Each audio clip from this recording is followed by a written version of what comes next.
radicalmente solidário com todos os homens e com cada homem. Neste sentido, a morte de Jesus na cruz vem ser a expressão mais completa da credibilidade do amor de Deus por toda a humanidade e para com cada ser humano. Em conformidade com o acima dito, ou seja, que a cruz de Jesus é a consequência direta da encarnação de Deus em relação à contraditória, visto está marcada pelo pecado. Sobrino afirma que a aceitação do sofrimento por parte de Deus é a expressão máxima da encarnação, entendida como proximidade radical por amor e com amor. Proximidade que se revela na disposição a assumir todas as consequências decorrentes da decisão de submeter-se em tudo e por tudo às leis da história. Por isso, a morte de Jesus não deverá ser interpretada nem como sublimação do sofrimento, nem como justificação. Ela reflete, ao contrário, aquele preciso desejo salvífico divino de encarnar-se na história humana, a ponto de, segundo o Sobrino, se poder também afirmar que o Deus crucificado não é senão o equivalente do Deus solidário. Não se deve ver nisto nem sublimação nem justificação do sofrimento. Deus incita a encarnação real na história, pois só assim a história será salva, embora isso leve à cruz. O Deus crucificado não é mais do que outra expressão provocativa e chocante equivalente à do Deus solidário. A essas reflexões, o autor acrescenta a pergunta sobre o porquê desta situação. Por que o próprio Deus, querendo exprimir sua solidariedade com a humanidade, deve sofrer a crucificação? A resposta, que todavia não provém de uma necessidade lógica, mas da concreta experiência humana, é que não pode haver amor sem solidariedade, nem muito menos solidariedade sem encarnação. Quanto a isso, escreve Sobrino: o sofrimento de Deus é, pois, muito verossímil, se é que Deus quis revelar sua solidariedade com as vítimas deste mundo.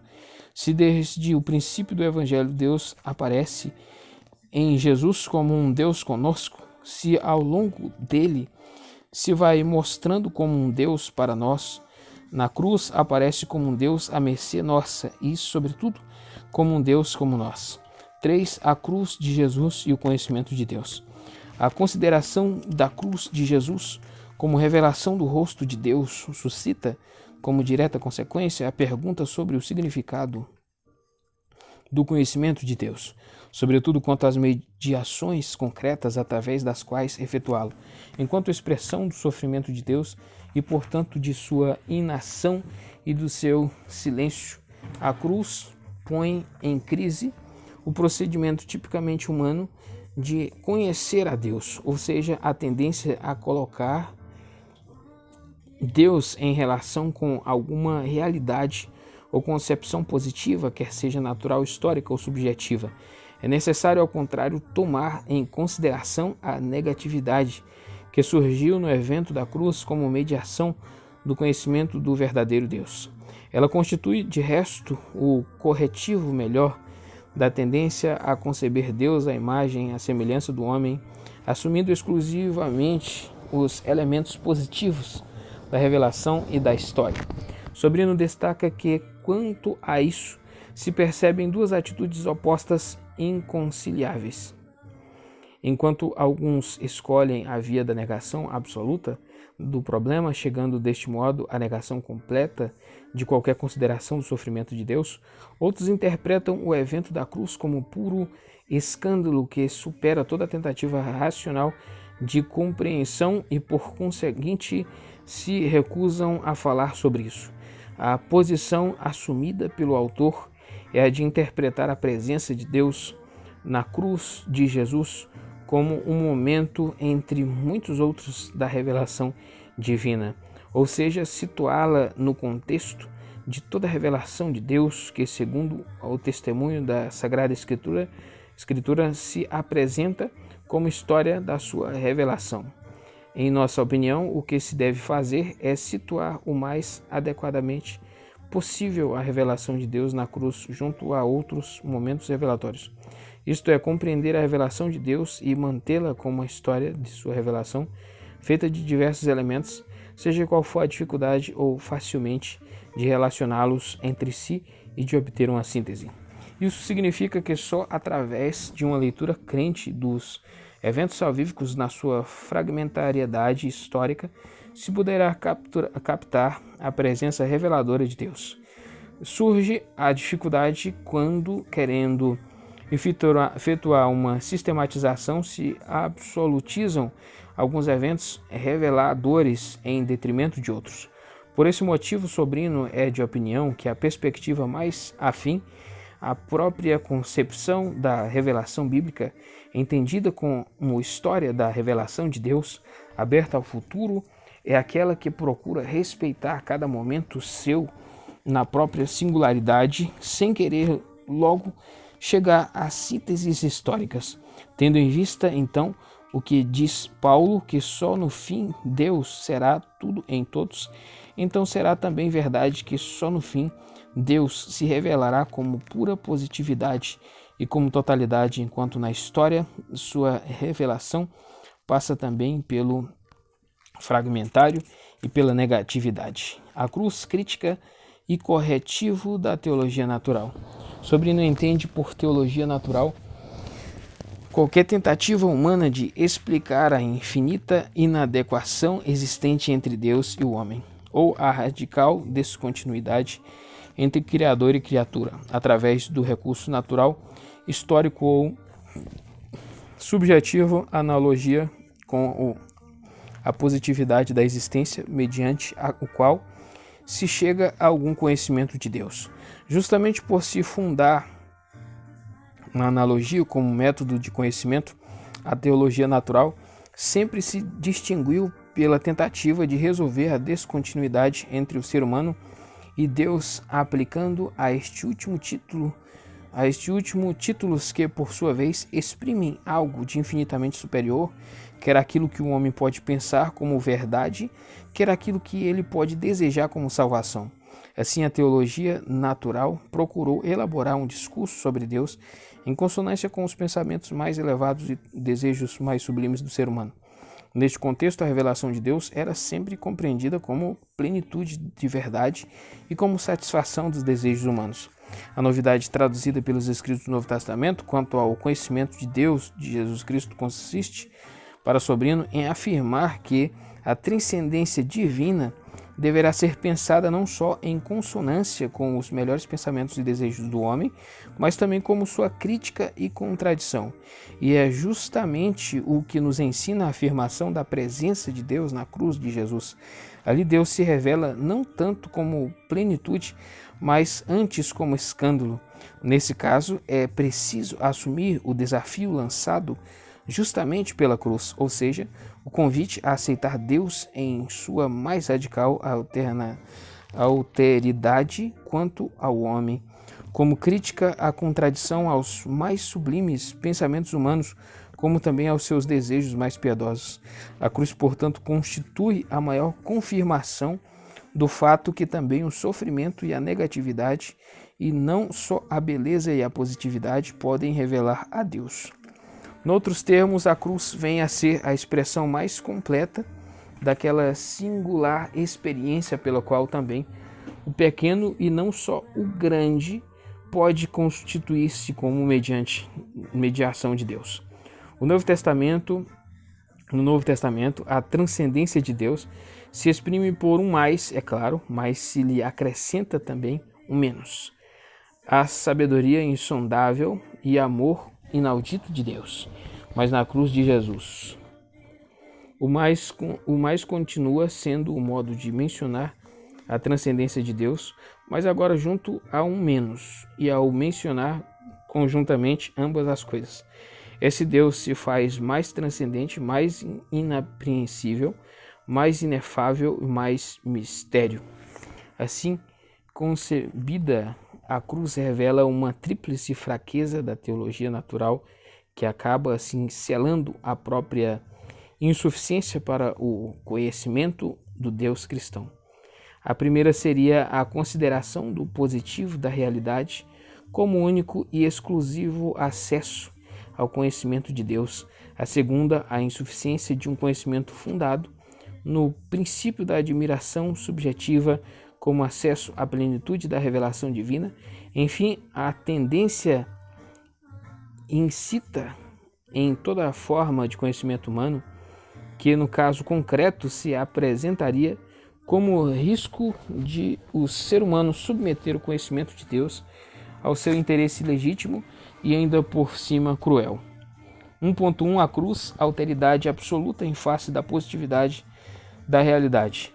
Remonta à cultura grega a consciência de que um pressuposto fundamental de todo conhecimento de Deus deveria ser o de poder chegar a ele mediante a positividade da realidade, ou seja, através de alguma afinidade entre a realidade criada e o próprio Deus. Esta consciência reflete, aliás, o princípio epistemológico cunhado por Platão. O semelhante é conhecido só pelo semelhante. Ele sustenta, pois, a afinidade como condição de possibilidade de todo conhecimento humano. Assim, na base do princípio que na realidade deveria haver sempre algum elemento positivo que permite ou até exige o acesso a Deus, buscava-se individuar nela elementos que tivessem a função, por sua vez, de acesso positivo a Deus, não obstante o caráter contingente e fragmentário desta. Na realidade criada por fragmentária que seja, busca-se um acesso positivo a Deus, ou na natureza, os gregos, no ser, Tomás de Aquino, na história, Hegel, ou na subjetividade, a modernidade. Algo há na realidade que permite e exige o acesso a Deus. Isso é positivo e, em último termo, necessário, pois sem um tipo de afinidade com Deus, seu conhecimento seria simplesmente impossível. Neste horizonte de compreensão, a cruz não poderia ser acolhida como revelação de Deus, porque nela, de fato, não se pode encontrar nada daquilo que, em geral, se reconhece como pertencente ao âmbito da divindade. Deste modo, a cruz não pode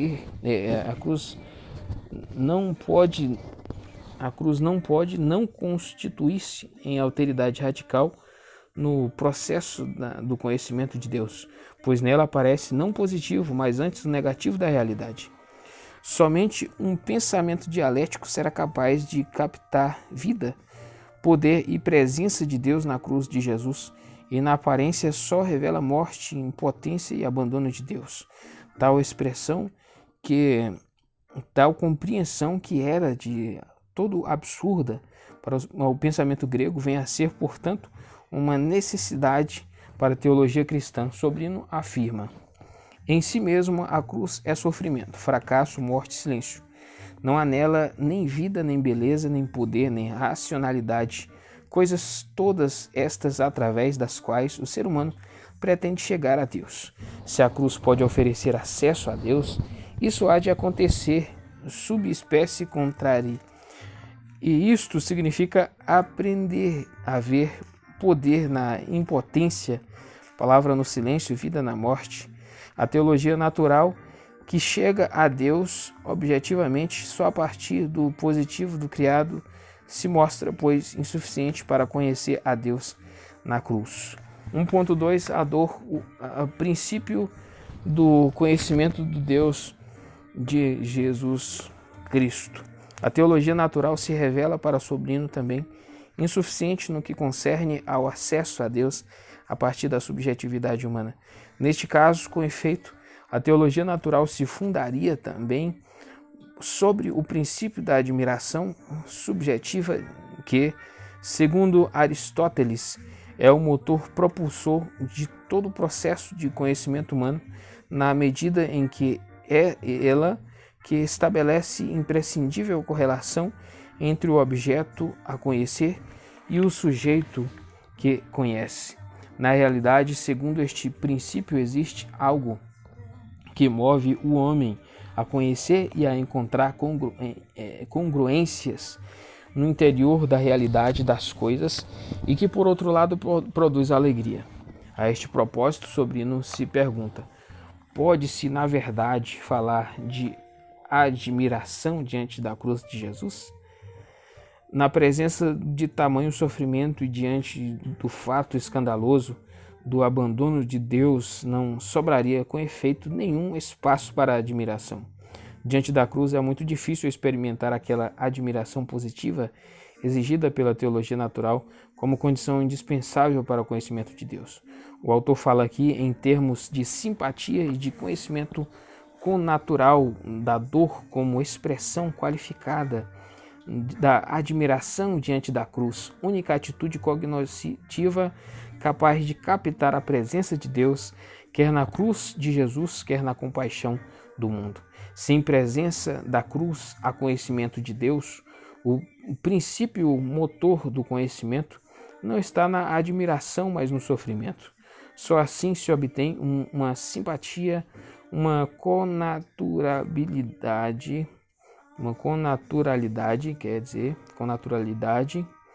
com o objeto que se pretende conhecer. O sofrimento precede o pensamento. Feuerbach. O sofrimento interior subjetivo em presença do sofrimento exterior objetivo é o que poderá fazer conhecer algo de Deus na cruz. Sem ele, nada de Deus se mostrará na cruz. Sobrino atesta que a dor, enquanto princípio de conhecimento, faz surgir uma dinâmica peculiar por causa de sua própria estrutura. De fato, muitas vezes se sente por diante do mal, da injustiça e do sofrimento, e sua superação ocorre geralmente através da instauração de processos visando superar a distância que separa uma pessoa de outra na sua condição de miséria e sofrimento. Esta é, segundo Sobrino, a condição para determinar a verdadeira analogia que depois possibilitará quer a compreensão da cruz de Jesus, quer a acolhida da presença reveladora de Deus nela. O conhecimento que daí deriva deverá ultrapassar a simples contemplação proveniente da admiração, para desembocar na assunção de um concreto compromisso com o fim de superar o sofrimento e a dor. Trata-se, portanto, não de simples conhecimento noético, mas antes de um conhecimento misturado com praxis e esperança. O conhecimento a partir da dor é sempre conhecido comprometido de diversas formas.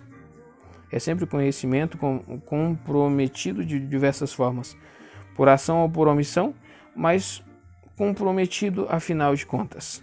Se há de haver conhecimento de Deus na cruz, algum compromisso se deve assumir, e conforme for, este poder-se-á ir captando a Deus com a radicalidade dos fatos, mas com a do puro conceito. Deste modo, Sobrino constata que a epistemologia grega, baseada na analogia e na admiração, não foi capaz de fundamentar filosoficamente aquele específico discurso teológico capaz de captar o evento da morte de Jesus na cruz como revelação de Deus e, por conseguinte, como mediação privilegiada de seu conhecimento, afirma com efeito. A epistemologia grega, baseada na analogia e na admiração, torna impossível reconhecer a Deus na cruz de Jesus. A teologia da libertação deve acrescentar ao princípio analógico o dialético e a admiração à dor como fonte de conhecimento que leve à praxis do amor transformador. 1.3. A cruz crítica ao interesse do ser humano no próprio ato de fazer perguntas sobre Deus. Sobrino, enfim, faz questão de frisar que o conhecimento de Deus, assim como acontece de resto com qualquer tipo de conhecimento humano, se revela como um processo desencadeado por um determinado interesse. Esse interesse, de per si compreensível e também necessário, pode, no caso específico, tornar-se perigoso. sobretudo se for utilizado o conhecimento de Deus só com o escopo de confirmar aquilo que se quer conhecer dele. Esta é, aliás, a atitude crítica, embora de maneira exagerada pela teologia dialética e de modo particular pelo teólogo evangélico Karl Barth, que de fato considera todo conhecimento natural de Deus como expressão de um desejo humano ilegítimo e ainda por cima espúrio de conhecer um Deus que lhe agrade e que, no fim das contas, lhe apareça como uma resposta àquilo que ele julga serem as verdadeiras perguntas sobre Deus. A tese barthiana, segundo a qual a religião e a teologia natural são idolatria, pois exprimem a pretensão humana de auto-justificar-se diante de Deus. Deve ser, portanto, entendida à luz deste pressuposto. Sobrino não nega a oportunidade da crítica de Barth, pois ele também admite que os interesses que orientam o homem religioso ao pôr as perguntas sobre Deus podem ser tanto legítimos como ilegítimos. Todavia, assumindo a perspectiva das vítimas deste mundo, afirma que a tese barthiana deveria ser corrigida. Ao seu ver, os pobres têm o direito legítimo de representar-se Deus como aquele que assume a sua defesa e, afinal de contas, de invocá-lo como Deus da vida.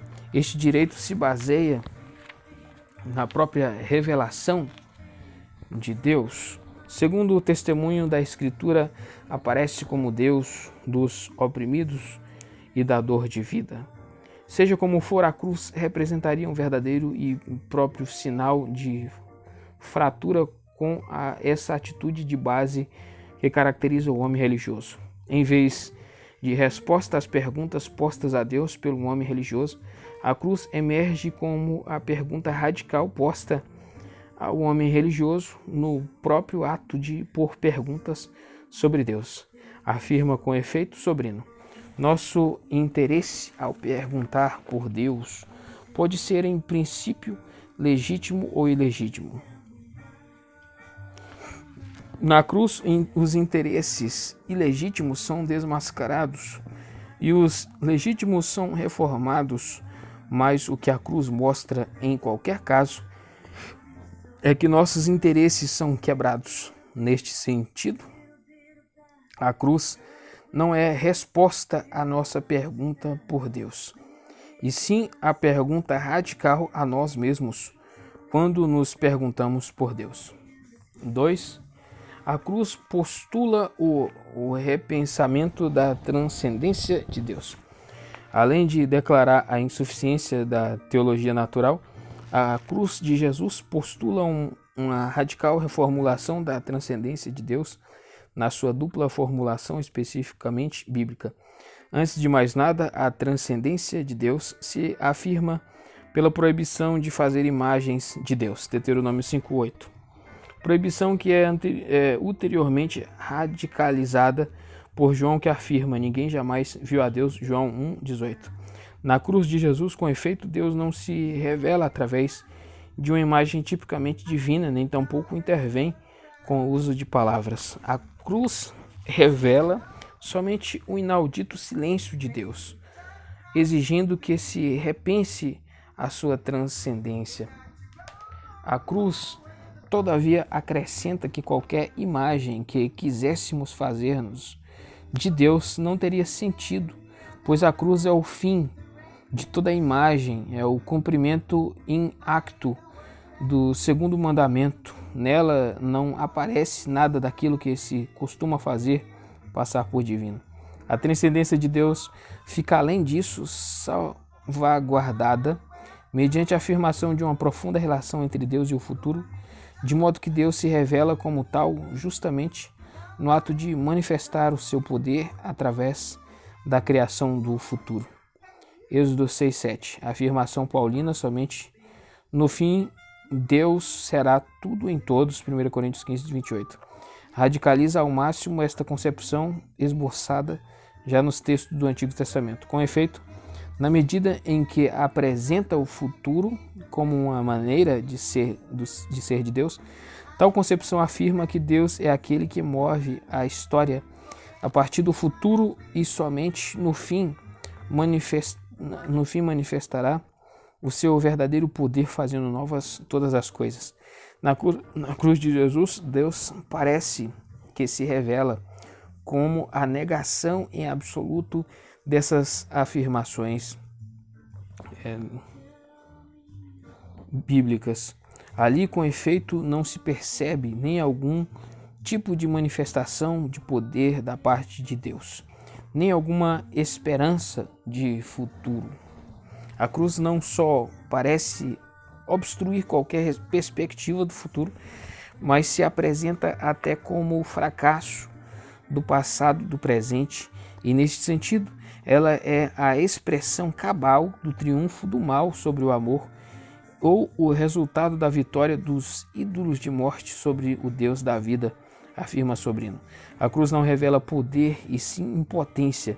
Deus não triunfa na cruz sobre o poder do mal, não, mas sucumbe diante dele. A interpretação crente, como ouvimos, vê nisto o amor solidário de Deus até o fim para com os homens, mas diretamente o que aparece na cruz é o triunfo dos ídolos de morte sobre o Deus de vida, que na luta dos deuses o verdadeiro Deus possa perder e que através dessa perda possa mostrar-se como o verdadeiro Deus exige repensar sua transcendência.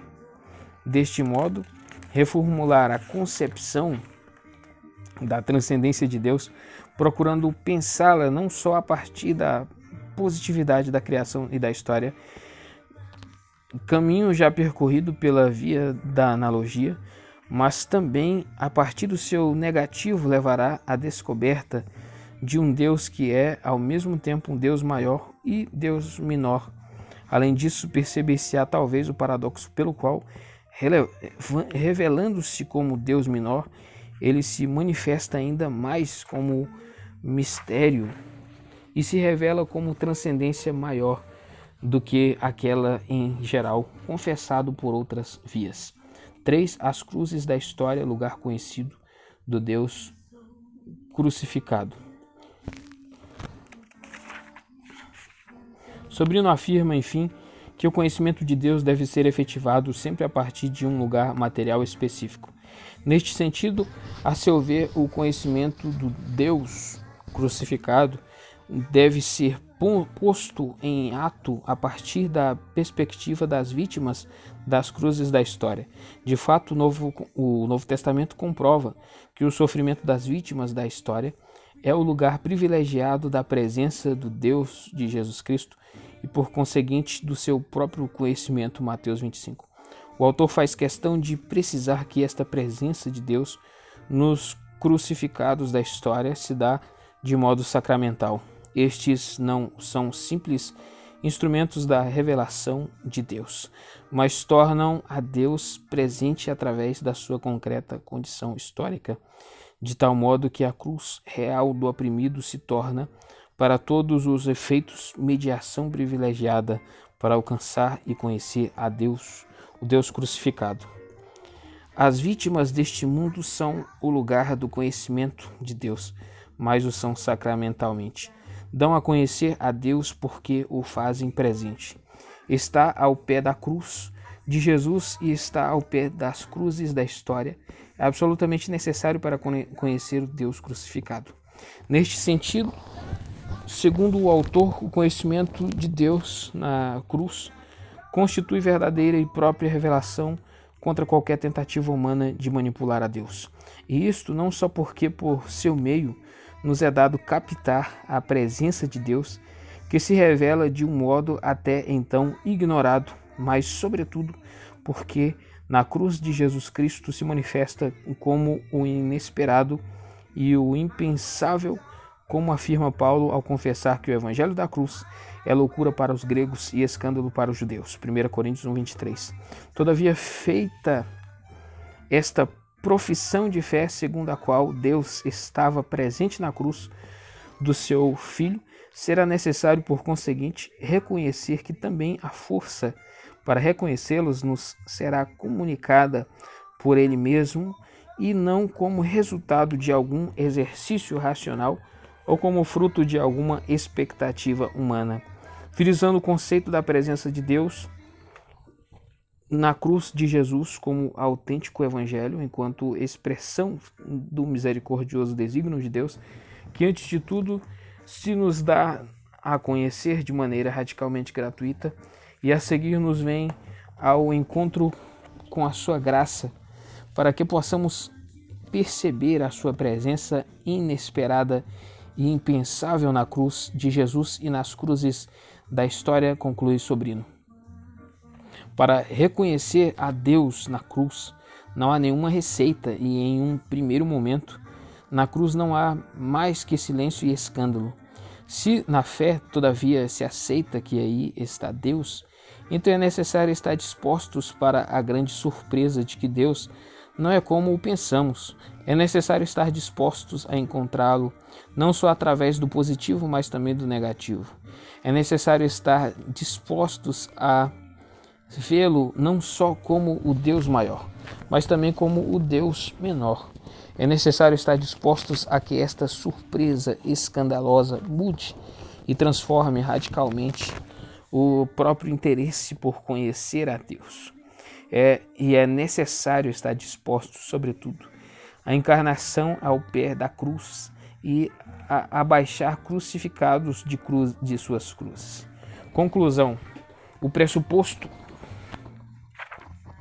da solidariedade efetiva com as vítimas das cruzes da história, como lugar privilegiado do autêntico conhecimento de Deus crucificado, constitui, na nossa opinião, a intuição mais original e significativa desta reflexão efetiva por John Sobrino.